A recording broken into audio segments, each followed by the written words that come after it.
안녕하십니까. 동행팀의 형사소송법을 담당하는 유한석입니다. 2024년 6월 22일 있었던 법원직 기출해설 살펴보도록 하겠습니다. 1번 문제는 당사자 동의 관련한 부분이네요. 동의 관련해서 증거 동의 의사표시는 증거조사 완료 전까지 취소 처리 가능하고 증거조사가 완료된 뒤에는 취소 처리가 인정되지 않는다.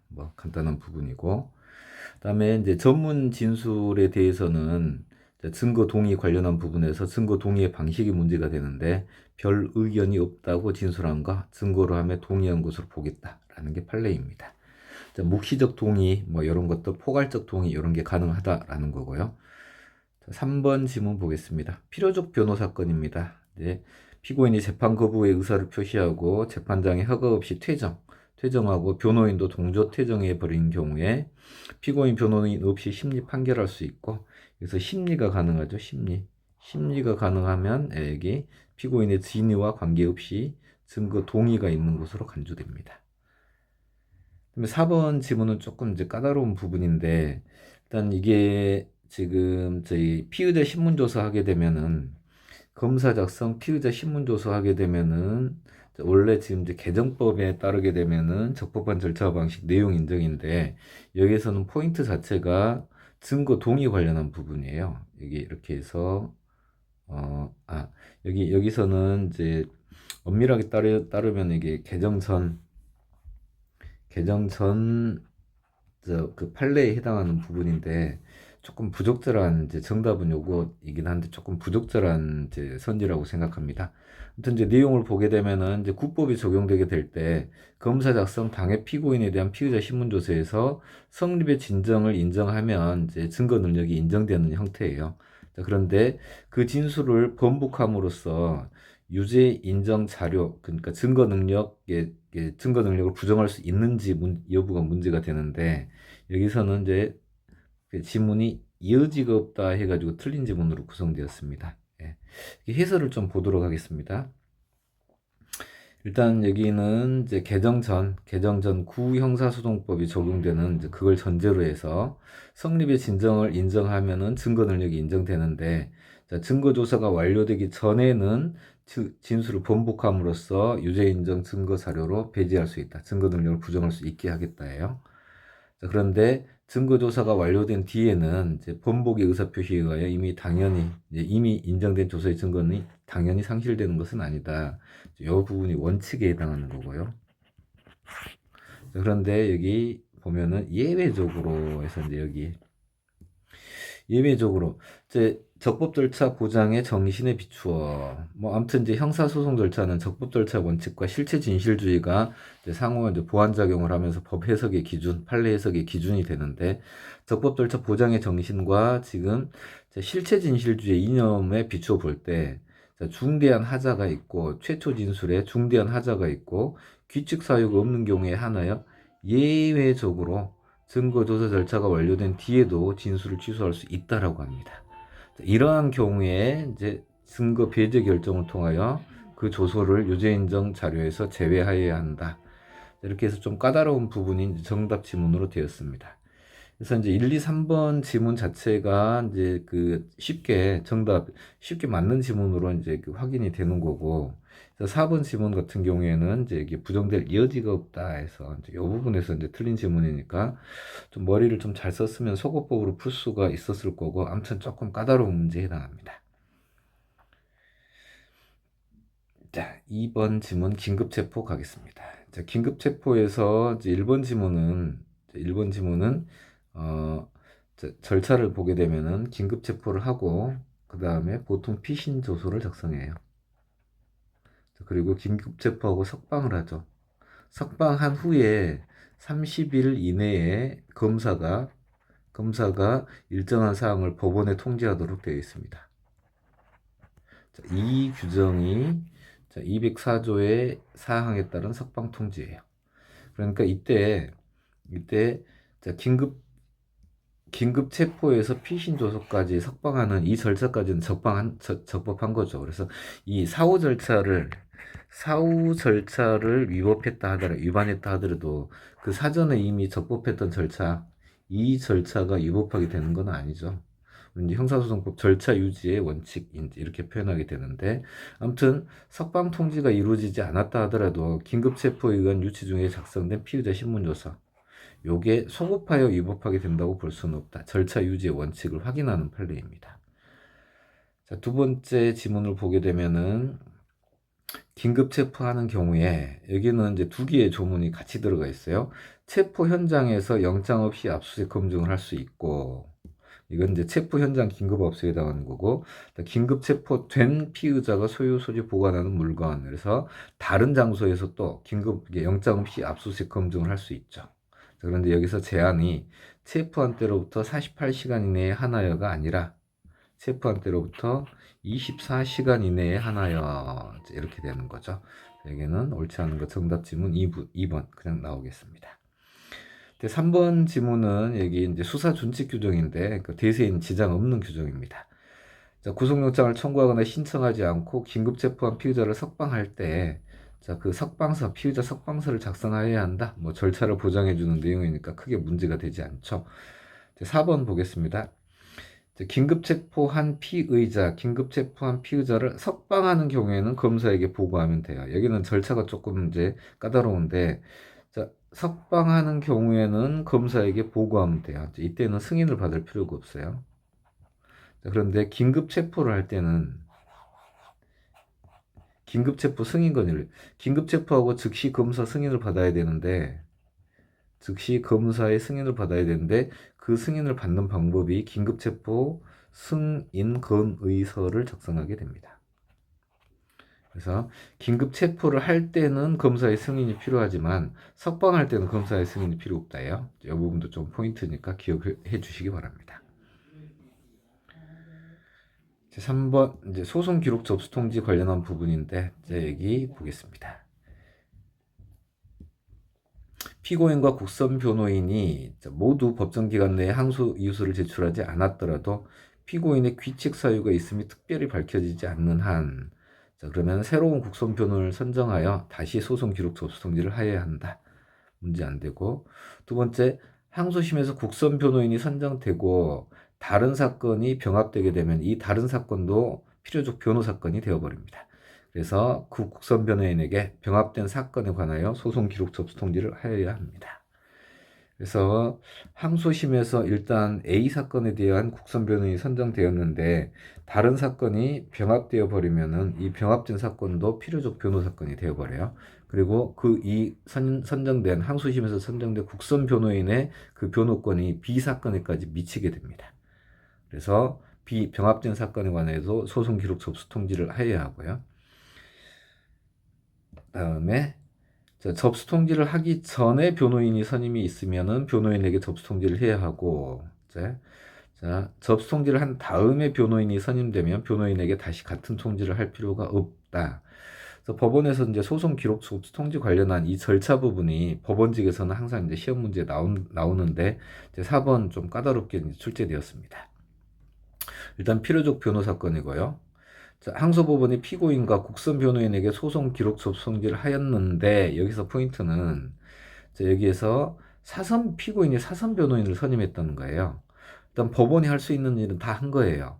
그런데 피고인이 사선 변호인을 선정한 그 시점이, 자, 국선 변호인에게도 소송 기록 접수 통지를 하고 피고인에게도 소송 기록 접수 통지를 하였는데 그 이후에 피고인이 사선 변호인을 선임했다라는 거예요. 그래서 이제 이렇게 시기에 늦은 사선 변호인 선임은 실무에서 대단히 불리해요. 변호인을 선임할 거면은 빨리 선임을 하는 게 제일 유리합니다. 아무튼 이렇게 해서 피고인이 사선 변호인을 선임했을 때 새로 선임된 사선 변호인에게 소송 기록 접수 통지를 할 필요가 없다예요. 법원이 할 수 있는 다 했다라는 거예요.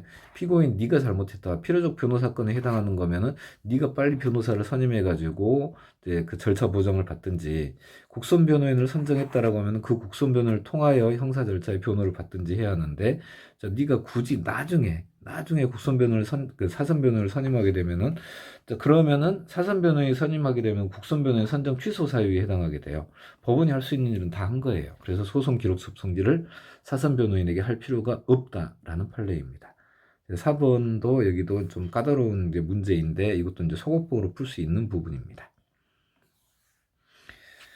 이제 4번 보겠습니다. 4번 압수수색인데 자, 압수수색 관련한 부분에서 1번 선지에서는 피의자 소유 관리 이제 이게 특정되어 있는 거죠. 그러니까 피의자 참여권을 보장해 주어야 합니다. 그러니까 피해자든 제3자가 여기 포인트 피의자 소유 관리 확정되어 있어요. 그렇기 때문에 피의자의 참여권을 보장하라요. 자, 그런데 이제 1번 판례는 이제 변태 교수 사건인 거죠. 변태 교수 사건인 거고, 2번 선지는 동양대 표창장 위조 사건입니다.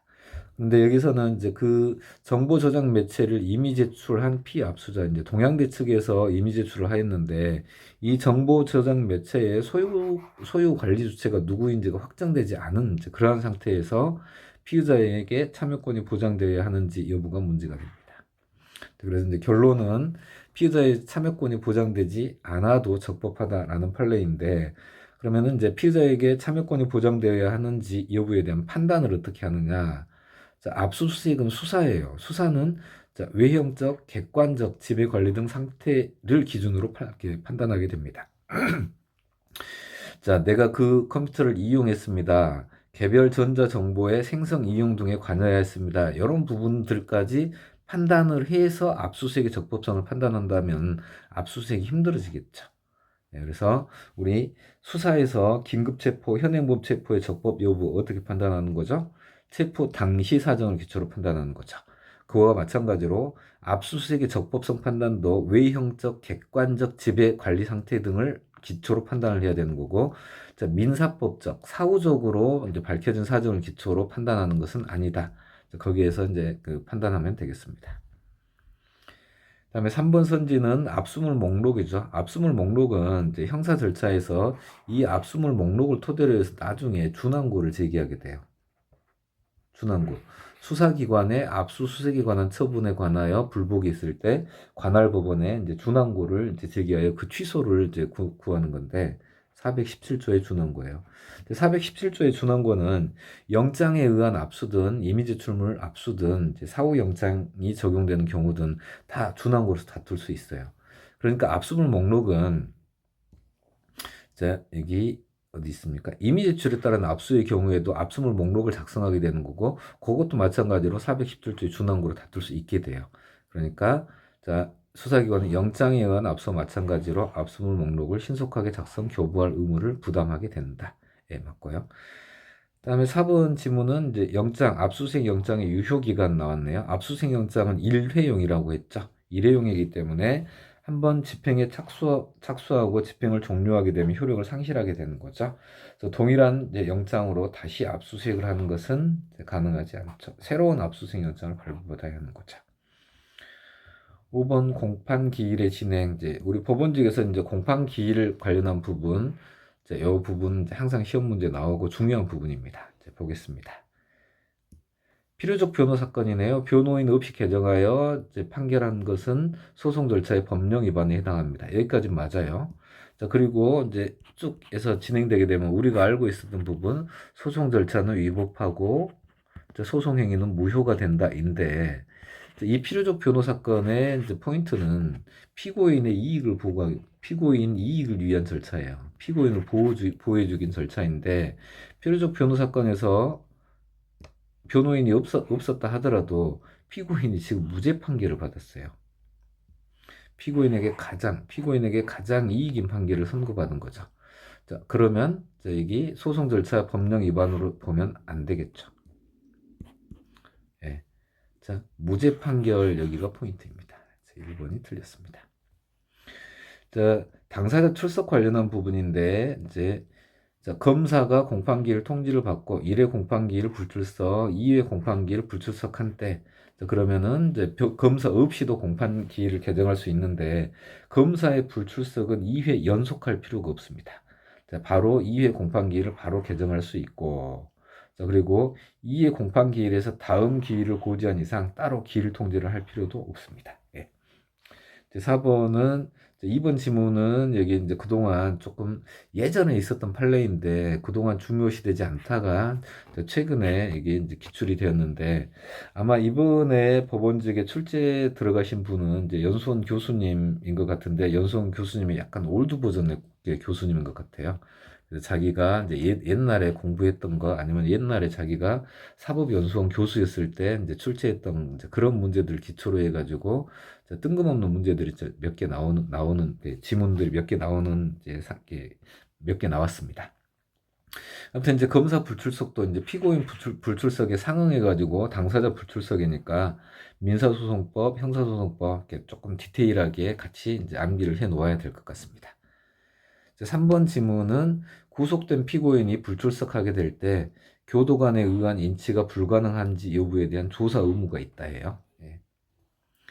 4번 지문은 약식명령에 대해서는 2회 불출석인 거죠. 약식명령에 대해 피고인만이 정식재판을 청구한 사건에서 여기서는 1회 불출석의 경우도 있고 2회 불출석의 경우도 있는데 1회 공판기일에 여기서는 피고인이 출석한 1회 공판기일에 변론을 종결하고 그 다음에 여기 피고인이 출석한 기일에 2회 공판기일이 선고기일을 지정 고지하였죠. 그러면 2회 공판기일에 대한 적법한 기일 통지가 있는 거예요. 그래서 피고인이 출석하지 아니하더라도 2회 공판기일에 판결을 선고할 수 있습니다. 적법한 기일 통지가 있었고 연속하여 2회 불출석이니까 불출석 재판이 가능한 형태예요. 약식명령에 대한 정식재판 청구는 277조 4호와 그다음에 458조에서 준용하는 365조 이 두 개가 불출석 재판이 허용되는 이제 형태이니까 어디에 해당하는 판례인지를 살펴봐야 합니다. 일부 상소 우리 정말 징글징글하게 일부 상소 이렇게 외워놨는데 이제 답은 좀 허망하게 나왔습니다. 일부 상소에서 몰수나 추징에 대하여만 항소하여도 상소 불가분의 원칙이 적용되는 거죠. 그래서 전부 상소, 항소를 기각하면 안 되고 실체 심리, 전부에 대해서 심리를 해야 되죠. 그래서 일부 상소에서는 상소 불가분이 적용되는 경우 그리고 공방 대상론이 적용되는 경우 요걸 구별을 해줘야 돼요. 그래서 상소 불가분의 원칙이 적용되는 경우에는 간단해요. 그래서 1번에서 이제 정답이 쉽게 나왔는데 자 2번 지문은 이제 상소 불가분의 원칙이 적용되는 구조입니다. 단순 일제 여기가 포인트예요. 피고인만 항소해도 전부 무죄 부분에 대하여도 심판할 수 있다. 전부 상소 불가분의 원칙이 적용되는 거고 상상적 경합이 나왔을 때는 이제 판례가 공방대상론의 판례와 상소 불가분의 원칙이 적용되는 판례가 두 개가 있으니까 그 비교해 줘야 돼요. 상상적 경합인데 한죄는 무죄 그리고 유죄가 선고되었을 때 검사가 상소를 했어요. 그러면은 유죄 부분도 심판 대상이 된다예요. 상소 불가분의 원칙이 적용되는 거고 여기에 이제 비교를 해야 되는 게 공방대상론이 적용되는 상경인데 A죄 무죄, B죄 무죄. 검사가 전부 상소예요. 전부 상소했는데 이 무죄 부분에 대한 상소 이유를 누락. 그러면은 이 무죄 부분도 2심은 되나 심판 대상은 아니다는 공방 대상론 판례와 지금 보고 있는 3번 선지 판례를 비교해 줘야 되는 거고요. 4번 선지 공방 대상론이 적용되는 부분입니다.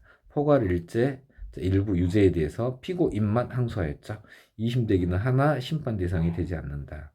이렇게 해서 공방 대상론이 정답 지문이 아니라 이제 일본에서 정답 지문이 나왔으니까 참 허망하죠. 7번 보겠습니다. 체포구속 적부심사, 영장실질심사가 나오든지 체포구속 적부심사가 나오든지 항상 번갈아 가면서 한 번씩 이렇게 나오는 구조예요. 적부심사 청구를 받은 법원 청구가 이유가 있다고 생각할 때 결정으로 석방 결정을 하게 되는데 검사는 항고하지 못한다. 이것과 구별을 해줘야 되는 게 보증금 납입 조건부 석방 결정에 대해서는 항고가 가능하죠. 여기서 같이 지문을 보게 되면은 보증금 납입 조건부 석방 결정은 구속된 피의자로부터 구속적 부심 청구만 있을 때에만 인정되는 거고 이 보증금 납입 조건부 석방 결정은 직권으로 내리는 거고 이 보증금 납입 조건부 석방 결정은 보증금을 납입한 후에야 피의자를 석방할 수 있습니다. 선이행 조건 관련한 부분에 규정이 있어요. 자, 2번 지문 보겠습니다. 구속영장을 발부한 법관은 적부심 조사에 관여하지 못합니다. 자, 그런데 판사가 없는 경우에는 예외적으로 관여할 수 있습니다. 자, 이거는 이제 기피와 비교를 해줘야 되는 거죠. 기피. 자, 기피에서는 판사가 없는 경우에는 상급법원으로 넘어가게 돼요. 그런데 이제 적부심에 있어서는 본안에 대한 판단, 이제 이런 부분이 아니기 때문에 예외적으로 관여할 수 있는 특별 규정을 두고 있습니다. 자, 적부심 청구는 영장에 의하여 체포된 피의자뿐만 아니라 긴급 체포된 피의자도 청구권자에 해당한다. 자, 지금 이건 이제 국법 옛날 판례인데 지금 법이 개정되어 가지고 체포된 피의자, 체포 구속된 피의자 누구든지 적부심 청구가 가능합니다. 자, 법원직 단골 메뉴 피고인 구속이 나왔습니다. 자, 피고인에 대하여 범죄 사실의 요지, 구속의 이유, 변호인 선임, 변명할 기회를 준 후가 아니면 구속할 수 없고, 자, 이러한 사전 청문 절차는 자, 법관 전원이 참여한 가운데 이루어져야 한다. 느낌상으로 조금 이게 불필요한 부분이죠. 피고인 구속에 대한 사전 청문 절차는 자, 본안에 관한 절차가 아니에요. 본안에 관한 절차가 아니고 피고인의 방어권을 보장하기 위한 절차이기 때문에 피고인의 방어권만 부정해주면 돼요. 그러니까 수명 법관이 가능하고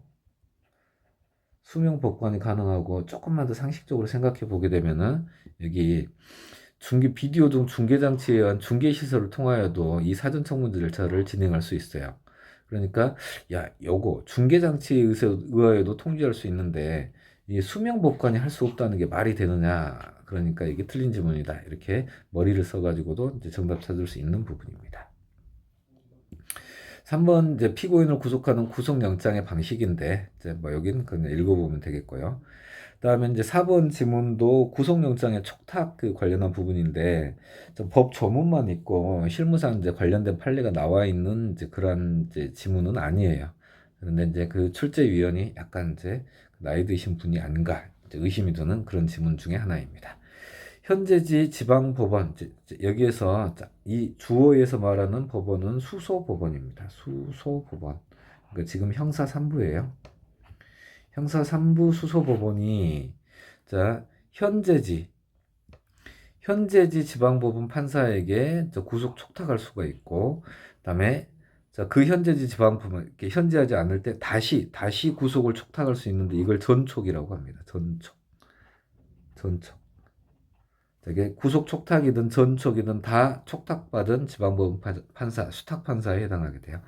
촉탁을 받은 지방법원 판사는 구속영장을 발부하여야 한다. 어디와 어디가 힘겨루기를 하고 있는 거죠? 여기 수소법원과 이게 촉탁을 받은 법원에 힘겨루기를 하는데 여기가 당연히 전권을 가지고 있는 거죠.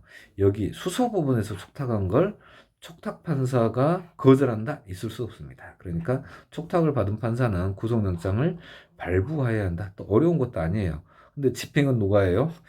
여기에 대응하는 검사가 구속영장을 집행해 오는 거기 때문에 구속영장 발부하는 건 크게 문제가 되지 않습니다. 다음 문제 보도록 하겠습니다. 9번 파기 판결의 구속력입니다.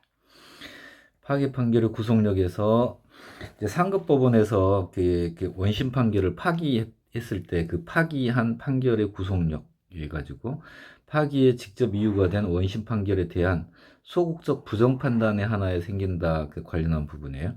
소극적 부정 판단이라고 하는 건 어떠한 그 절차 위반인데 그걸 적법하게 처리하였기 때문에 위법이다 라는 판단. 어떠한 것은 증거 능력이 없는데 증거 능력이 있다고 판단했기 때문에 위법하다. 이런 형태의 소극적 부정 판단의 하나에 생긴다라는 취지고요. 그래서 그리고 이제 이것과 관련해서 여기에 이제 대비되는 개념인데 이거 2번 지문은 이제 최근에 나온 판례예요. 상고심 판결의 확정력이라고 하는데 상고심에서 상고 이후에 이유가 없다라고 판단되어 배척된 부분은 그 판결 선고와 동시에 확정력이 발생하게 되는 거고 피고인 다툴 수 없고 환송받은 법원도 이와 배치되는 판단을 할 수 없다 해가지고 개념이 법원 조직법에 규정되어 있는 파기 판결의 구속력에 그 대비하는 이면에 숨어 있는 개념이에요. 이건 파기 판결의 확정력 이렇게 표현합니다. 파기 판결의 확정력. 자, 네가 주장하는 상고 이유가 없다라고 판단한 부분. 그러니까 그 관련된 절차가 적법하다라는 판단 부분에 확정력이 발생한다라고 해서 이제 최근에 나온 이렇게 해서 이게 이게 판례 번호가 조금 잘못된 것 같은데 이게 아무튼 여기 판례 번호는 여기 좀 수정을 할게요. 이게 이제 최근에 나온 이게 판결인데 이게 조문 인용이 판례 인용이 조금 잘못됐어요. 아무튼 이건 이제 최근에 나온 판례이고 문구 자체가 이게 대단히 좀 중요한 문구에 해당해요. 자, 3번 지문 보겠습니다. 파기 환송을 이렇게 파기 판결을 했을 때 파기 환송을 받은 법원은 그 판단에 기속되게 되는 거고, 자, 다시 상고를 한 경우에 자, 그 상고 법원도 그 상고 사건을 재판하는 상고 법원도 앞서의 파기 이후로 한 판단에 기속된다에 기속된다. 자, 여기가 이제 3번이 틀렸는데 3번은 조금 주의를 해야 되는 거, 대부분도 구속된다고 하는데 그 대부분이 전원합의체를 구속하지는 않아요. 전원합의체라는 문구, 판례 변경의 권한을 가진 전원합의체 이 문구가 나오지 않으면 대부분도 파기 판단에 자기들이 한 파기 판단에 기속됩니다. 당연히 소극적 부정 판단에 하나여 이제 구속력을 상고 부분도 받는다예요. 3번 질문은 이제 기속적 판단에 기초가 된 사실관계에 변동이 생긴 때에는 기속력을 미치지 않는다. 그래서 사실관계의 변동이 생기면 우리 공판 절차에서 뭐 하는 거죠? 공소장 변경하는 거죠. 공소장 변경이 있어버리게 되면은 그 사실상 법률성 판단에 기속되지 않게 되는 기속력 배제에 관련 부분이 있고요. 10번 위법 수집 증거 배제 법칙 보겠습니다. 위수 중에서 피의자 신문 시 진술 거부권을 고지하지 않았다. 진술의 임의성이 인정되는 경우라도 증거 능력이 없다. 위법 수집 증거라는 거죠. 2번 선지는 여기 공개 금지 사유가 없음에도 불구하고 공개 금지 결정에 따라 비공개로 진행된 증인 신문 절차. 여기에서 이루어진 증인의 증언은 이게 판례가 변호인의 반대 신문권이 보장되었다 하더라도 증거 능력이 없다는 게 판례예요. 여기 구조를 보게 되면은 재판의 공개 관련된 부분은 헌법상 기본권에 해당하게 됩니다. 헌법상 원리에 해당하는 거고, 변호인의 반대 신문권 보장은 증인 신문 절차에서 피고인의 방어권에 관련된 부분이죠. 그래서 반대 신문권이 보장되었다 하더라도 이 헌법에 위배된 부분의 하자가 치유되지 않는다. 이 증인의 증언은 무효입니다. 무효. 이렇게 되고요. 3번 선지는 위법한 체포 상태, 이거는 임의 동행을 거부했는데 강제로 끌고 가게 되면, 강제로 연행하게 되면 위법한 체포 상태가 되는 거고, 자, 그 위법한 체포 상태에서 음주 측정 요구가 이루어진 경우, 자, 이거는 증거 수집을 위하여 연속하여 이루어진 것이기 때문에 전체적으로 보아 위법한 음주 측정 요구가 있었던 것으로 볼 수밖에 없다. 그러니까 위법한 음주 측정 요구에 대해서 불응했을 때는 음주 측정 불응죄가 성립하지 않는다라는 구조이고요. 자, 4번 선지는 자, 피의자에 대한 변호인의 접견을 부당하게 제한하고 있는 동안에 작성한 피의자 신문조서는 증거 능력이 인정되지 않는다. 어려운 부분 아니니까 넘어가고요. 자, 11번 부분도 여기 송달 영수인 신고제도 관련한 부분에서 이제 그동안 한 번도 출제되지 않았던 부분이에요. 자, 여기 이렇게 보게 되면은 이제 송달 영수인 신고에서 일단 법원 소재지에 일단 피고인이 이제 그 법원에서 오는 서류들을 받아야 되는데, 예를 들면 공소장 부분이나 피고인 소환장, 그리고 이제 상소심이라고 하면 소송 기록 접수 통지 관련한 부분을 이제 피고인이 그 통지들을 받아야 되는데, 그 법원 소재지에 서류에 송달받을 주거 사무소를 두지 아니한 때, 이제 이게 피고인에 관련한 부분이에요. 자, 그럴 때 피고인이 송달 영수인 연명한 서면으로 송달 영수인 신고를 해야 된다예요. 그럼 여기에서 말하는 이 법원 소재지는 뭐 특별시, 광역시, 시군 이렇게 되는데, 여기 이제 단서 규정이 있어요. 여기 해설 부분 이제 보게 되면은 여기서 말하는 법원 소재지는 당해 법원이 위치한 특별시, 광역시, 시군을 시군을 의미한다인데 지금 우리나라 이제 행정구역이 그 시도 같은 경우에 지금 이제 지방 같은 경우에는 이제 주민이 이렇게 없어지면서 그 마을이 없어지는 사례들 있잖아요. 그래서 광역시 내의 군을 이제 보게 되면은 같은 광역시에 있긴 한데 이 광역시와 군, 광역시에 군이 있네? 하게 되면 이 군은 뭐예요? 상당히 외딴 곳에 떨어져 있어요. 그래서 원래 같은 광역시 내에 광역시가 있고 광역시 하게 되면은 뭐 구군, 구동, 동으로 이렇게 이제 표시하잖아요. 그런데 광역시 내의 구나 동은 좀 멀리 떨어져 있어도 행정구역상 이제 거리가 이제 미치게 되는 구조예요.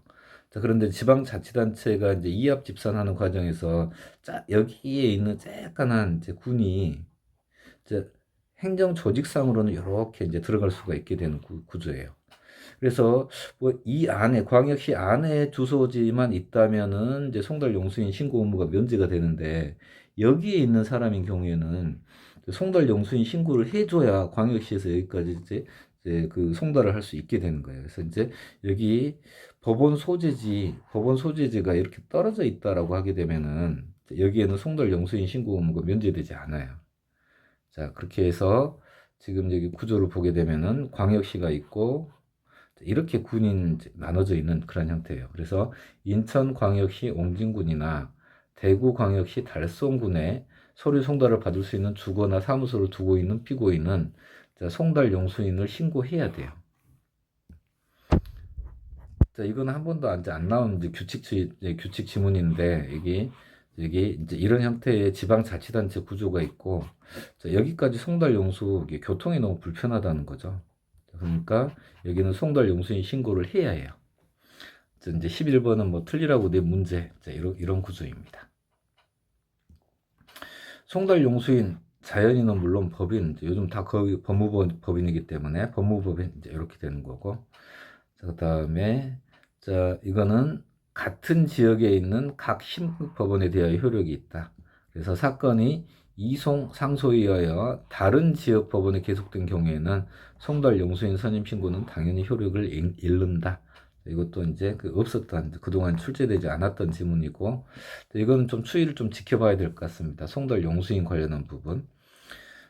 송달 관련한 부분은 법원에서 어쩔 수 없이 좀 중요하게 다뤄야 되는 거고 지금 저희 법원 공무원을 뽑는 시험이기 때문에 여기는 이제 한번 출제가 되었고 이 부분은 이제 앞으로 향후 조금 더 이제 보완을 해줘야 되는 이제 그런 부분입니다. 송달 용수인 이제 관련한 부분은 송달 용수인은 지금 피고인을 위하여 송달 용수인 이제 제도를 만든 거잖아요. 피고인에 대한 송달을 송달 용수인에게 이제 하는 구조이기 때문에 송달 용수인에게 항소 기록 접수 통지서가 송달되었을 때 항소 이유서를 제출해야 되는 사람은 송달 용수인이 아니라 당연히 피고인이 되겠죠. 피고인. 그리고 항소 이유서 제출 기간의 연장 여부, 이제 법정 기간이 연장되는지 여부는 피고인 본인의 주거 사무소를 기준으로 결정된다. 이것도 까다로운 부분이에요. 항소 이유서 연장 기간, 제출 기간 연장 여부는 피고인은 본인 또는 본인의 주거 사무소를 기준으로 결정된다. 그러니까 이제 저희가 이제 법원직 공무원으로서 서류를 송달해야 되게 될 때 송달 용수인 신고가 있게 되면은 이런 내용들까지 조금 감안해가지고 업무 처리를 해야 되겠죠. 11번. 틀리라고 낸 문제인데 아무튼 이거는 이제 실무 담당하는 이제 부장판사님이 이제 출제한 이제 그러한 것으로 보이니까 이제 이것도 여러분들 좀 주의해서 이제 인제는 대비를 좀 해줘야 되는 이제 지문으로 보겠습니다. 12번 고소 고발 보겠습니다. 자, 여기는 이제 친고죄 주관적 불거부 원칙은 반의사 불벌죄나 이제 그 공무원의 즉시고발 범죄에는 적용되지 않는다. 그래서 반의사 불벌죄 공범중 1인에 대하여 처벌을 희망하는 의사를 처리한 경우 다른 공범중 1인 다른 공범자에 대하여 처벌 희망 의사가 철회된 것으로 볼 수 없다. 이제 친고죄 주관적 불거부 원칙이 반의사 불벌죄는 적용되지 않는다. 맞는 거고요. 3번 폭행죄는 반의사 불벌죄예요. 의사 능력 있는 미성년자 단독으로 처벌을 원하지 않는다는 의사 표시를 명백히 하면 공소를 제기할 수 없다. 이고 공판 과정이라고 하면 공소기가 판결을 해야 되겠죠. 자, 여기는 우리 반의사 불벌죄에서 의사 능력 있는 미성년자가 단독으로 자, 처벌 의사를 처리할 수 있고 대리된다거나 동의가 있어야 한다고 볼 것은 아니다. 이제 그 중요한 판례였던 거죠. 공정거래위원회 고발이 있어야 공소를 제기할 수 있는 범죄에서는 위반 행위자 중 일부에 대하여 고발을 하였다 하더라도 나머지 위반 행위자에 대하여 고발의 효력이 미치지 않는다 해요. 자, 친고죄의 주관적 불가분 원칙은 고발에 미치지 않는다. 자, 즉시고발 범죄에 미치지 않는다. 반의사 불벌죄에 미치지 않는다. 그러니까 여기서는 위반 행위자에게 따로따로 고발이 모두 있어야 된다는 거죠. 자, 4번 선지는 여기는 뭐 검사가 친고죄로 구성하여 공소를 제기하면 친고죄의 소송 조건이 되는 고소가 유효하게 존재하는지 직권으로 조사 심리하여야 한다. 어려운 거 아니고 넘어가겠습니다. 13번 관할 가겠습니다. 관할. 자, 단독 판사 관할 사건이 공소장 변경에 의하여 합의부 관할 사건으로 변경된 경우 관할권에 있는 합의부에 이송해야 한다예요. 그런데 여기서는 단독 판사가 관할 위반의 판결을 선고하면 안 돼요. 관할 위반의 판결을 선고하게 되면 이거 자체가 종국 재판이 돼버려요. 종국 재판이 재판 끝이에요. 합의부 이송 받은 합의부에서 재판을 해야 되는데 재판해야 하는데 재판을 해야 하는 이러한 상태를 우리 소송 계속이라고 하잖아요. 소송 계속. 그래서 이제 단독 판사 관할 사건으로 소송이 계속이 있었던 걸 이렇게 관할권이 있는 합의부로 이송을 하게 되면은 이거 자체는 소송 계속이 계속 남아 있는 상태예요. 종국 재판으로서 관할 위반의 선고를 해버리면 안 돼요. 네. 그래서 이제 이 사족이 들어가 가지고 틀린 지문입니다. 2번 선지는 같은 사건이네요. 같은 사건이니까 관할의 경합이죠. 사물 관할을 같이 한다예요. 그럼 사물 관할을 같이 하면은 원칙적으로는 먼저 공소제기를 받은 법원이 이게 결정을 하게 되는데 그때 자, 뒤에 공소받은 법원으로 하여금 심판하려고 하면 자, 바로 위에 상급 법원의 신청에 의하여 결정으로 자, 뒤에 공소제기를 받은 법원으로 심판하게 할 수 있다. 원래는 선착수가 원칙인데 자, 나중에 뒤에 공소제기 받은 법원으로 심판할 수 있게 하려면 상급 법원의 결정이 필요하다라는 겁니다. 관할 이전은 이제 재판이 재판권이 없거나 재판권을 행사할 수 없거나 재판의 공평을 기하기 어려운 사유가 있을 때 하는 것인데 검사에게는 의무가 있고 피고인은 이 관할 이전에 신청을 할 수 있다. 권리가 있습니다. 검사는 의무, 검사는 의무, 피고인은 할 수 있다. 권리인 거고요. 관할 이전과 비교해야 되는 게 관할 지정이죠. 관할 지정은 이게 검사만 의무적으로 해야 하는 거고 피고인은 할 수 없습니다. 이것과 비교를 해야 되는 거고 토지 관할에 있어서 현재주는 피고인이 현재한 장소, 임의한 현재주뿐만 아니라 적법한 강제에 의한 현재주도 이에 해당한다. 소말리아 해적 사건에서 나온 판례이고요. 14번 약식명령 보겠습니다. 약식명령에서는 구류가 들어가는지를 살펴봐야 돼요. 구류가 있느냐 없느냐. 그래서 1번 지문을 봤더니 지방법원 관할에 속하는 벌금, 과료, 몰수 이건 맞는 지문이고 자, 여기에서는 면소 판결, 기판력의 시적 범위를 물어보는 건데 약식명령의 고지시가 아니라 약식명령의 발령시를 기준으로 하죠. 고지시라는 말은 송달시하고 똑같은 거예요. 송달 받은 날을 기준으로 하지 않고 약식명령의 발령시, 약식명령에 도장이 찍혀져 있는 그 날짜 있죠. 그걸 기준으로 한다예요.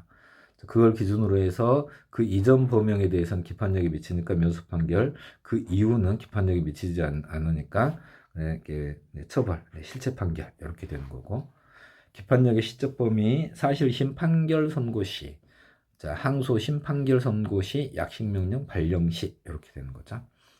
3번 선지 약식명령에 있어서는 공소장 일본주의가 적용되지 않죠.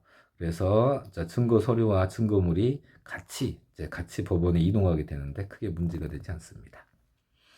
자, 약식명령은 재판서를 피고인에게 송달해야 합니다. 변호인이 있어도 변호인에게 송달해야 하는 것은 아니고, 여기는 정식재판 청구 기간이에요. 그건 약식명령 고지를 기준으로 하는 거죠. 이게 달라요.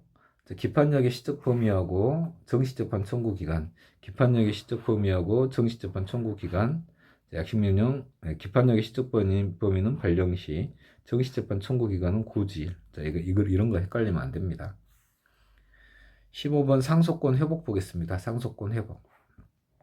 공시송달에 의하여 공소장이 송달되고 피고인이 불출석 재판에 의한 판결이 선고되어 확정된 후, 그러니까 유죄 판결이 확정되어 선고가 되었고, 이제 유죄 판결이 선고되고 확정되었고, 그러면은 확정되었으니까 이제 집행을 하는데 이제 지명수배를 해가지고 피고인이 검거되어 수용되겠죠. 그러면은 자, 그 판결에 의한 이제 형의 집행으로 수용된 날, 자, 대상 판결이 선고된 사실을 알았다고 보아야 한다 해서 상속권 회복 청구는 안날로부터 상소 기간 내에 회복 청구를 해야 돼요. 그렇게 해서 안날 관련된 이제 시적 범위 이제 봅니다. 상속권 회복 청구는 그 청구와 동시에 상소를 제기하여야 하므로, 만약에 상속권 회복 청구와 동시에 상소를 제기하지 않으면 상속권 회복 청구는 부적법한 거죠. 부적법. 상속권 회복 청구는 부적법. 동시에 상소를 제기해야 되기 때문에 원심법원에 상소장과 회복 청구서를 내야 되겠죠. 공소기각이나 관할 위반의 판결이 형식적으로 확정된 후, 상속권 회복 결정이 있으면, 상속권 회복 청구의 결정이 있다라는 건 이제 상소 절차가 같이 진행되게 되는 거죠. 판결의 확정으로 진행되었던 공소시효의 진행이 다시 정지된다. 이건 왜 그러냐면 소송 계속이 발생하기 때문에 그렇습니다. 소송 계속이 있는 동안에는 공소시효의 진행이 정지가 되는 거죠. 판결이 확정되었다가 회복 청구가 있는 때까지의 기간, 여기 좀 그림을 그려보면은 판결 확정되고 이제 그다음에 회복 결정이 확정되면, 이거는 공소제기해서 판결이 확정된 이 시점까지는 소송 계속이 발생을 했고, 이때는 확정된 시때로부터 회복 결정이 있는 이때까지는 공소시효가 진행해요. 공소 제기에서 판결 확정될 때까지는 공소시효가 정지가 되는 거고, 그다음에 회복 결정이 확정되게 되면은 이제 상소가 진행 중인 형태가 되기 때문에 소송 진행 중이어서 공소시효는 다시 정지되게 됩니다. 이제 이런 멘트에서 판결이 확정되고 회복 결정이 있었을 때 이 기간이냐, 이 사이의 기간이냐, 그 이후의 문제이냐, 이걸 구별을 해줘야 됩니다.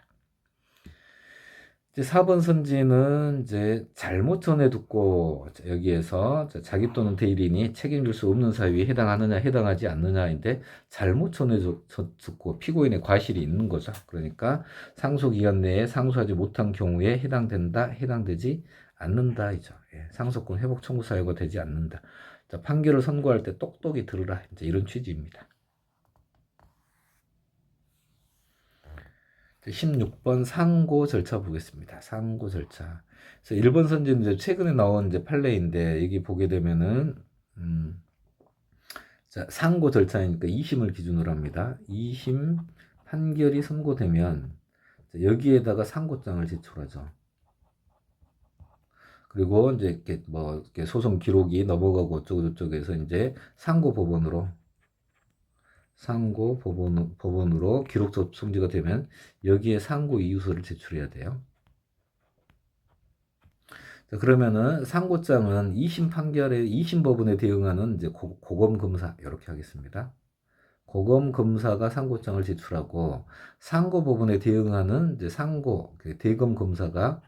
대검검사가 상고 이유서를 제출하게 돼요. 이게 이제 원칙적인 구조인데, 만약에 상고장을 제출한 고검검사가 상고 이유서를 제출해도 적법하게는 보겠다요. 적법하게는 보겠는데, 이 고검검사가 있는 곳과 대법원에 있는 곳에 거리 있죠, 기간. 그럼 이제 법정 기간이 연장되는지 여부가 문제가 되는데, 그 법정 기간 연장은 이제 받아들여지지 않겠다예요. 자, 상고를 제기한 검찰청 소속 검사가 그 이름으로 상고 이유서를 제출하여도 유효한 것으로 취급되지만, 자, 법정 기간인 상고 이유서 제출 기간이 연장되는지 여부는 상고를 제기한 검사가 있는 곳을 기준으로, 그러니까 여기를 기준으로 하지 않겠다는 거예요. 네. 여기 기준으로 해서 법정 기간이 연장되지 않는다. 자, 법정 기간이 연장되지 않는다. 이거 최근 판례에 해당하는 부분입니다. 그래서 1번 이렇게 해서 틀린 질문.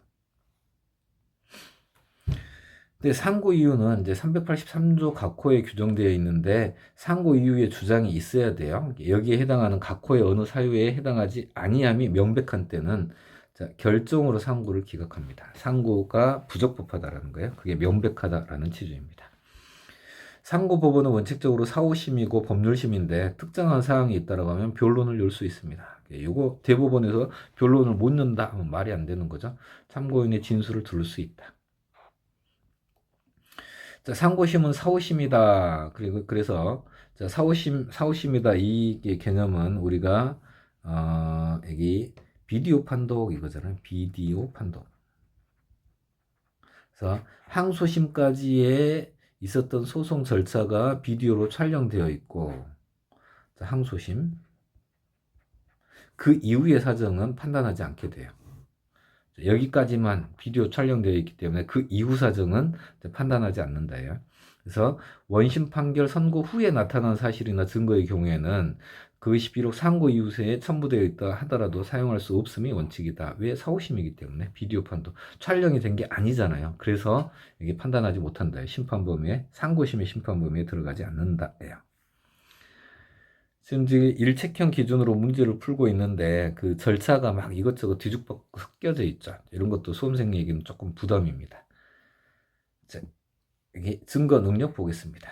자, 체포 구속인 접견부 이게 315조에 해당하지 않는다. 이게 단순 암기 사항이고요. 자, 2번은 저희가 이제 모의고사에서 훈련은 했지만 이거 바람직한 형태는 아니에요. 이제 구속 적부 신문조서는 311조가 아니라 315조에 따라 315조 3호에 따라 특히 신용할 만한 정황에 의해 작성된 문서에 해당한다예요. 이번 모의고사에서는 연습을 했던 부분인데 이렇게 조문만 딸랑 이렇게 주면 안 돼요. 자, 뒤에 설명이 조금 들어있죠. 법원 또는 법관의 조서에는 해당하지 않는다예요. 적부신문조서는 어디서 작성해요? 피의자 단계에서 작성되는 거잖아요. 311조는 수소법원을 의미해요. 그러니까 311조는 아니다예요. 311조는 아니다. 그렇지만 315조에 따라 당연히 증거 능력은 인정된다예요. 3번 보겠습니다. 건강보험심사평가원 입원진료 적적성 여부에 대한 검토 의뢰에 대한 회신 315조 3호에 해당하지 않는다. 이것도 단순 암기사항이고요. 4번도 옛날 판례인데 여기에서도 이제 뭐 나왔으니까 대한민국 주중국 영사가 작성한 사실 확인서 공인 부분을 제외한 나머지 부분 이렇게 해서 이제 여기는 문구에서 정답을 찾을 수 있는 힌트들을 다 줘요. 공무수행 과정 중에 작성되었지만 공적인 증명보다는 상급자 등에 대한 보고를 목적으로 하는 것인 경우 여기는 증거 능력이 없다. 315조 1호에 해당하지 않고 3호에 해당하지 않는다. 그래서 이제 315조 1호를 뭐라고 해요? 공권적 증명문서라고 하는 거죠. 예. 자, 거기에는 해당하지 않는다. 그리고 야, 상급자에 대한 보고 목적을 하게 되면은 너의 실수를 숨기고 뭐 약간의 이제 최소한의 것만 보고가 했을 것이다. 상급자의 입맛에 맞는 내용만 보고가 했을 것이다. 그러니까 특히 신용할 만한 정황에서 작성한 문서라고도 볼 수 없다. 자, 이렇게 해서 옛날 판례가 좀 시험에 나왔습니다. 판례 지문으로. 18번 보겠습니다. 18번. 자, 전문 증거 관련한 부분인데, 자, 진술 증거에서 전문 증거인지 여부가 문제가 되는데, 그 내용의 진실성이 문제가 되면 전문 증거입니다. 자, 그런데 그와 같은 진술을 하였다는 것 자체, 자, 진술의 진실성과 관계없는 간접 사실에 대한 정황 증거, 자, 이런 때는 전문 증거가 되는 것이 아니다. 그래서 이 두 개를 따라가는 거예요. 자, 그러면은, 자, 어떠한 진술을 하였다는 이유로 증거 능력을 인정한 다음에, 다시 그 사실을 진술 내용이나 진실성을 증명하는 간접 사실로 이용하는 경우에는 전문 증거에 해당한다. 뭐 어려운 거 아니에요. 문구만 잘 이렇게 따라가 주면 돼요. 그다음에 3번은 이제 판례인데 여기 제전문 진술이나 제전문 진술을 기재한 조서 동의하지 않는 한 증거로 사용할 수 없다. 이거. 이제 4번은 조금 까다롭습니다. 4번 한번 봐볼까요? 자, 증인이 1심 법정에 출석하여 사기 피해자가 원진술자예요. 원진술자이고, 그러니까 이 증인은 자, 전문 진술자입니다.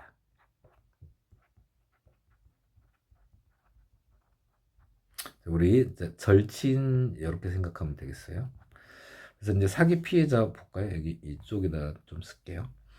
자, 폴리스 라인이 있고 갑이 있고 이제 여기 피해자 A가 있을 때 A가 범죄 사실을 직접 경험한 자이고 A가 절친에게 얘기를 한 거고 이 절친이 지금 증인이 되어 있는 거예요. 이 절친이 자, A로부터 들은 말을 증언하기 때문에 316조 2항이 적용되게 되는 거고 필요성과 특신 상태가 요건이에요. 이 필요성이라고 하는 건 원진술자 사망 등 그래야 필요성 요건을 충족하게 되어서 증언이 증거 능력이 인정되는데 여기서는 이제 일단 316조가 적용되는 자, 316조가 적용되는 전문 진술인데 316조 2항이 적용되는 전문 진술인데 자, 피해자가 법정에 출석하여 나왔죠. 그러면 증거 능력이 없어요. 이를 증거로 사용할 수 있다. 틀렸네요. 네, 4번이 틀린 질문. 이건 조금 생각하면서 풀어줘야 돼요. 원진술자 법정 출석. 네, 이렇게 되는 거죠. 19번 보겠습니다. 자백과 보강 증거 관련해서 자백 보강 법칙에서 가장 중요한 판례가 하나 있다면 이거라고 했죠. 피고인이 범행을 자인하더라. 그걸 들었다는 피고인 아닌 자의 진술. 피고인의 자백에는 포함되지 않아 보강 증거가 될 수 없다라고 했죠. 네, 그래서 1번 질문.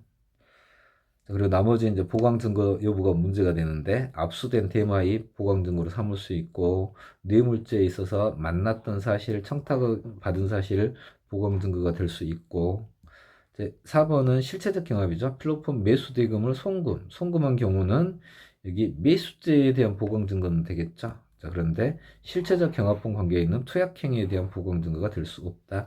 실체적 경합인 경우에는 따로따로 보강 증거가 필요하니까요. 20번 탄핵 증거 보겠습니다. 탄핵 증거. 이렇게 해서 검사가 작성한 사법경찰관 작성 피고인에 대한 피의자 신문조서 피고인의 내용을 부인하면 증거 능력이 없습니다. 그렇지만 피고인의 법정에서의 진술을 탄핵하기 위한 반대 증거로 사용할 수 있고 자, 엄격한 증거 조사를 거칠 필요는 없다. 여기 중간에 하나 더 생략되어 있죠. 자, 그렇지만 탄핵 증거로서의 증거 조사는 필요하다. 자, 그리고 탄핵 증거의 입증 취지는 상대방에게 알려야 한다. 어느 부분을 다투려고 한다는 것을 사전에 알려야 한다. 자, 그리고 4번. 자, 증명 취지가 구체적으로 명시되고 제시가 되었다면 이건 뭐예요? 탄핵 증거로서의 증거 조사가 끝난 거예요. 자, 그러면은 탄핵 증거로서의 증거 조사가 이루어진 것으로 볼 수 있기 때문에 탄핵 증거로는 사용할 수 있게 됩니다. 3번이 틀렸네요. 4번 탄핵 증거는 진술의 증명력을 감쇄하기 위하여 인정된다. 간접 사실을 인정하는 증거로는 허용되지 않는다. 넘어가겠습니다. 자, 21번 공소장 변경 가겠습니다. 자, 공소장 변경 그 관련한 부분에서 판례가 많이 나오고 지금 이제 피고인에 대한 공판 절차의 방어권 보장에 관련해서 공소장 변경 관련된 그 부분이 계속 이렇게 매년 시험에 한 문제씩은 나오고 있으니까 대비를 해 주어야 합니다. 예. 내용 보겠습니다. 항소심에서 환송한 경우 공소장 변경 가능성의 시점 항소심에서도 공소장 변경이 가능하고 환송된 경우 항소심에서도 공소장 변경이 허용됩니다. 이렇게 공소장 변경이 이제 허용되게 되면 파기 판결의 기속력도 배제가 되는 구조가 돼요. 맞는 질문이고. 그다음에 2번 선지는 동일한 범죄 사실 심리는 끝났어요. 사실 심리 과정에서 피고인의 방어권도 보장되었습니다. 근데 포괄일죄냐 실체적 경합이냐 자, 이거는 공소장 변경이 필요 없는 부분이죠. 불고불예 원칙에도 반하지 않는다. 3번 살인죄, 폭행치사죄 나오게 되면은 공소장 변경이 필요하다예요. 다음에 이제 공소시효, 공소장 변경과 공소시효는 변경된 공소사실에 대한 법정형을 기준으로 완성 여부는 당초 공소제기 시죠. 당초 공소제기가 있었던 시점으로 판단하고 해서 우리 완성 여부는 당초 공소제기 시 완당 이렇게 해서 되어 있으니까 4번 틀린 질문. 자, 22번도 이제 그 전에 한 번도 안 나왔던 이제 이렇게 지문인데 감정과 감정 촉탁 제도에서 실무상 감정과 감정 촉탁은 상당히 많이 이용되고 있는데 여태까지 이제 출제된 적이 없었어요. 출제된다 하더라도 아주 간단한 부분들만 나오는데 이번은 아주 심도 있게 이제 출제가 되었는데 좀 자세히 봐보도록 하겠습니다. 자, 감정은 전문가가 필요해요. 그래서 그 전문적인 기관에 촉탁하는 이제 이러한 구조입니다. 그리고 이렇게 감정 촉탁을 하게 될 때는 전문 기관에 하기 때문에 선서가 불가능한 또는 단체 또는 기관에 하게 됩니다. 그래서 법인이 아닌 개인이 아닌 공무소, 병원, 학교, 기타 상당한 설비가 있는 단체 또는 기관에 대하여 실시할 수 있다. 너무나 당연한 거예요. 자, 단체 또는 기관장이 나와야 그 선서가 유효하게 돼요. 그런데 이 단체나 기관은 법률에 따라 만들어진 기관 등이기 때문에 자, 기관 대표가 나올 필요는 없습니다. 그래서 자, 선서가 이제 적용되지 않는 구조가 돼요. 자, 당사자의 신청 또는 직권에 의하여 감정 촉탁을 이제 채택하는 경우에는 곧바로 촉탁 절차로 가면 되고 감정인의 소환이나 신문 절차를 거칠 필요는 없습니다. 자, 공무소와 학교 기타 단체 및 기관에 감정 촉탁을 한 경우에도 일반적인 감정에 준하여 감정료 등 감정에 관한 비용을 지급하여야 한다. 이건 좀 상식적인 부분이죠. 곧바로 2번 질문도 이제 실무제요에 있는 이제 그 내용을 그대로 선지로 구성한 사례이기 때문에 이 2번 지문 자체는 이제 저희가 쉽게 보는 지문 자체가 아니에요. 자, 1번은 이제 조문이기 때문에 조문인데 이제 그 자세히 보지 않았던 부분인 거고 단체나 기관에 대한 이제 감정에 있어서는 선서가 적용되지 않는다라는 그 조항 정도는 좀 있었는데 자, 아무튼 이제 1번 이제 그 조문을 그대로 인용을 했고 2번은 실무제요에 있는 문구를 그대로 인용했습니다. 자, 그러면은 이제 수명법관 나왔죠. 수명법관 나오면은 수명법관은 뭐예요? 합의부가 있고 합의부에 부장판사님이 있고 자, 이게 오른쪽인 이게 오른쪽이니까 B가 우배석, C가 접배석 이렇게 되어 있는 거죠. 그럼 A가 재판장이에요. 재판장이 자 형사 3부의 재판장이 B한테 뭔가를 시켜요. 그러면 수명법관이 되게 돼요. 자, 수명법관이 감정에 필요한 처분을 할 수 있도록 규정하고 있는데 여기에서 말하는 처분에는 감정 유치 처분, 감정에 필요한 처분까지는 해당해요. 그렇지만 자, 감정을 할 것인지 여부에 대한 증거 결정, 요 부분은 수소 부분에서 해야 돼요. 수소 부분. 그래서 여기 이제 22번은 이제 틀리라고 낸 문제 이렇게 보면 되겠습니다. 그래서 이제 여기는 이제 법리적으로 보게 되면은 우리 이제 수소법원에서 행하는 여러 가지 소송 행위들이 있어요. 수소법원에서 행하는 소송 행위가 있고 공판 기일의 소송 진행은 재판장에게 이름을 해놨어요. 재판장. 소송 진행 관련한 부분, 재판장이 소송 진행을 하는 부분에 있어가지고 조금 디테일한 부분이 필요하다면은 재판장이 여기 수명 법관에게 야 네가 해라라고 해요. 네가 해라라고 해서 이제 그 명을 받은 법관을 수명 법관이라고 하는데 자, 수소법원에서 해야 되는 이제 가장 중요한 거 두 가지가 있는데 증거 결정, 증거 조사. 이건 반드시 법원의 이름으로 해야 돼요. 법원의 이름으로 증거 결정을 하고 법원의 이름으로 증거 조사를 하는 거야. 자, 그러니까 여기 감정을 할 것인지 여부에 관한 결정, 증거 결정, 예, 그 부분을 수명법관이 결정하는 건 아니에요. 자, 감정 결정이 나면 자, 수명법관이 필요한 처분을 할 수 있다. 이제 이러한 구조인 거죠. 이것도 상당히 어려운 부분입니다. 그래서 증거 결정은 수소법원의 전권이기 때문에 증거 부분 결정이기 때문에 수명법관이 할 수는 없습니다. 자, 4번 조금 어려워요. 4번.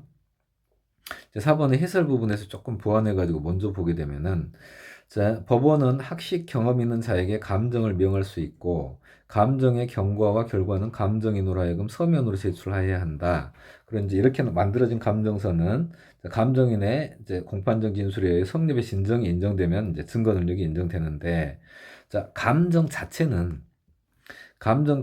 강제 처분도 아니고, 자, 이게 자, 법원의 재판상 필요한 사항의 부족을 보충할 목적으로 실시하는 것. 법원의 재판을 도와주는 보조적 자료로 이제 활용되는 임의조사에 해당한다예요. 자, 그래서 자, 임의조사에 해당하는데 감정인이 감정을 하고 감정서를 작성하죠. 이 과정에 참여권을 보장하는지 여부예요. 자, 전문가가 감정하고 있는데 이제 피고인이 와가지고 감나라 배나라 하면서 막 이렇게 이상하게 물어보면은 자, 전문가의 감정 자체가 방해를 받게 되는 거죠. 그래서 이 참여권은 인정하지 않는데 대신에 감정인이 감정서에 대해서 이제 313조 2항에 따라서 성립의 진정을 인정하러 나오죠. 그때 감정이 신문을 하겠다는 거야. 감정이 신문을 하고 그 전에 이 감정서에 대하여 반드시 서면으로 제출한 다음에 피고인 등의 이 감정서를 검토하는 거죠. 그런 다음에 감정이 신문으로 들어가는 이제 이러한 구조입니다. 그래서 이제 4번을 보게 되면은 감정인에 대한 감정의 신문이나 감정인이 감정서를 작성하는 것은 176조에서 규정하는 감정에는 해당하지 않는다요. 176조의 감정에 해당하면은 여기에는 참여권이 보장되어야 하는데 이거는 재판을 보조하는 작용에 해당하기 때문에 단순한 감정서를 작성하는 경우에는 여기에까지 참여권을 보장하게 되면은 감정인이 업무할 수 있겠어요? 안 되는 거죠. 그래서 감정서를 작성하는 데 있어서는 당사자의 참여권이 인정되지 않는다. 다만 나중에 감정의 신문에 대해서는 당사자의 참여권이 이제 보장된다예요. 이것도 구조가 상당히 어려운 이제 내용입니다. 이건 뭐 틀리라고 낸 문제이기 때문에 이거는 뭐 찍어서 운 좋게 맞추신 분들이 대박이고요. 이제 이거는 이제 만점 방지용 문제다. 이렇게 보면 되겠습니다. 23번 보겠습니다. 변론의 속행, 재개, 분리, 병합 어떻게 출발합니까? 재량이다 이렇게 출발하는 거죠. 재량이다. 피고인의 변호인이 공판기일 통지서를 받고도 출석하지 아니하여서 변호인 없이 변론을 종결했다. 문제가 되는 게 없죠. 법령 위반에 해당한다고 볼 수 없다. 자, 우리 형사소송법 변론을 종결한 기일에 판결을 선고하도록 되어 있는데 만약에 그렇다면 선고 후 5일 이내에 판결서를 작성해야 합니다. 거의 대부분은 변론 종결하고 판결 선고기일을 따로 잡죠. 이렇게 따로 선고기일을 지정하게 되면은 그 선고기일은 변론 종결 후 14일 이내로 지정되어야 한다. 조문이고 그다음에 3번 지문을 보게 되면은 공범관계에 있는데 여러 개의 사건으로 나누어 공소를 제기 분리기소했다는 거죠. 분리기소했을 때 법원이 변론을 병합해야 되느냐? 재량이다예요. 재량이다. 변론을 병합해도 되고 변론을 병합하지 않아도 되고 그래서 이제 정답은 3번. 4번 변론 종결 후 변론 제기 신청이 있는 경우 법원의 재량에 속한다. 뭐 크게 문제가 안 되는 거죠. 자, 변론 종결 후 변론 제기가 의무가 되는 경우 두 개 있었죠. 항소 이유서 제출 기간 내. 자, 그리고 피고인에게 불리한 양형 자료가 제출된 때 그 두 가지를 제외하고 나머지는 자, 변론 제기 신청에 대한 부분은 법원의 재량이다라는 거고요. 정답 찾는 건 아무 문제 없죠. 24번 이제 구속 집행정지 보겠습니다. 구속 집행정지. 자, 이것도 이제 실무제요에 있는 이제 그 지문이 그대로 이제 그 지문으로 등장한 이제 문구입니다. 조금 까다로운데, 자, 제 수업 들었던 분들 우연한 거죠. 예. 여기 제가 모의고사 문제 등에서 이거 연습 많이 했어요.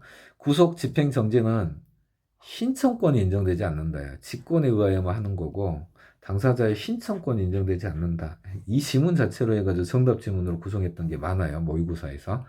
그래서 여기까지에서 앞부분에서 틀린 지문으로 구성되는 거고 나머지는 이제 구속 집행 정지에 대한 일반론으로 맞아요. 자, 구속의 집행이 정지될 뿐이다. 자, 구속 영장의 효력에는 영향이 없다는 점에서 보석과 동일하다요.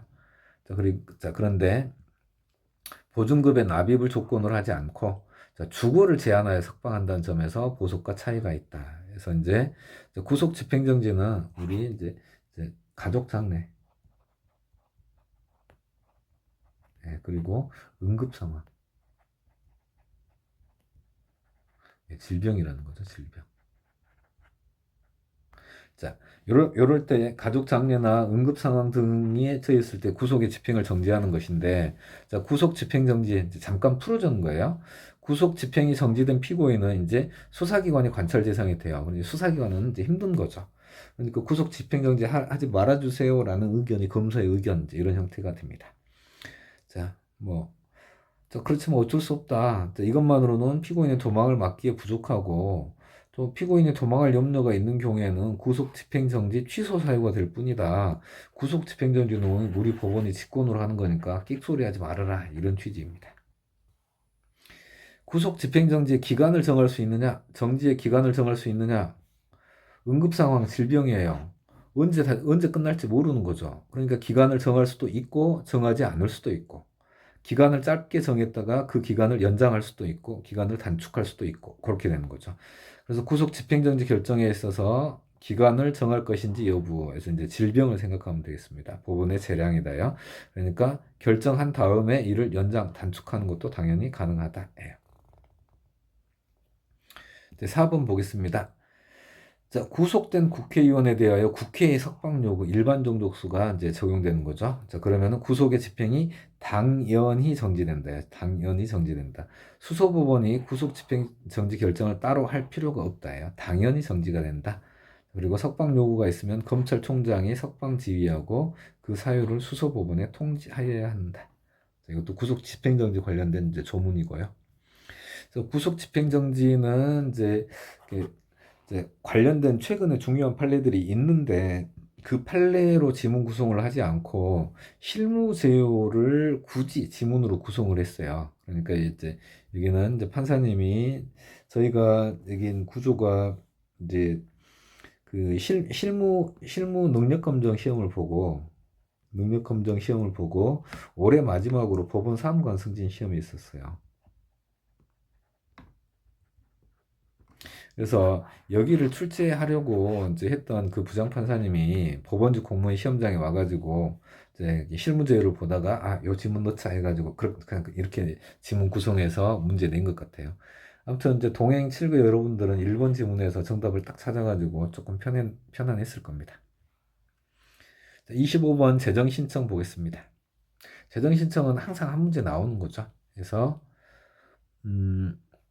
재정 신청은 고등법원에 재정 신청을 할 수 있다예요. 그런데 재정 신청서는 검사장, 검찰청에 제출한다예요. 어렵지 않죠? 재정 신청서를 송부한 때로부터 10일 이내에 피의자에게 사실을 통지해야 하고, 그다음에 3개월 이내에 항고 절차에 준하여 결정해야 하는데, 자, 훈시 기간에 해당한다. 이제 법원은 기간 다 훈시 기간이라고 해석하는 거죠. 다음에 이제 4번 선지는 공소 제기 결정 나왔죠. 공소 제기 결정. 본안재판부. 자, 이게 공소 기각 판결을 해야 한다. 실체 판결을 해야 되는 거죠. 공소 제기 결정에 대해서는 불복하지 못한다요.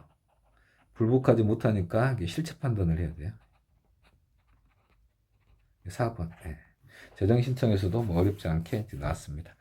아무튼 이제 법원직 공무원 시험에서 이제 작년 대비 이제 출제 내용을 보게 되면은 작년보다는 한 두 문제 정도는 어려워졌다고 이제 보면 되겠습니다. 자, 그리고 이제 실무제요 나온 부분은 그럼 이제 앞으로 그 공부를 할 때 이처럼 이제 실무제요에 나온 지문들까지 봐야 하느냐 하게 되면 그럴 필요는 없는 것 같아요. 실무제요까지를 수험 범위로 이렇게 삼게 된다고 하면은 우리 미쳐버려요. 그러니까 이제 실무제요는 이렇게 이제 기출되어 있는 지문의 실무제요라고 하면은 어쩔 수 없이 이제 저희가 이제 기출 지문이나 이제 교재에서 이런 부분은 살짝 반영을 해주겠죠. 그런데 실무제요 자체를 시험 범위로 삼으면은 그건 절대 이제 안 되는 거죠. 우리 이제 법원직 공무원은 이제 어차피 조문하고 판례예요. 조문하고 판례.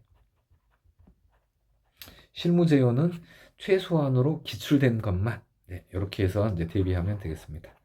여러분 정말 동행 7기 과정을 충실히 이행을 했죠. 그러면은 합격할 겁니다. 면접반에서 뵙겠습니다. 이상 해설 강의를 마치겠습니다.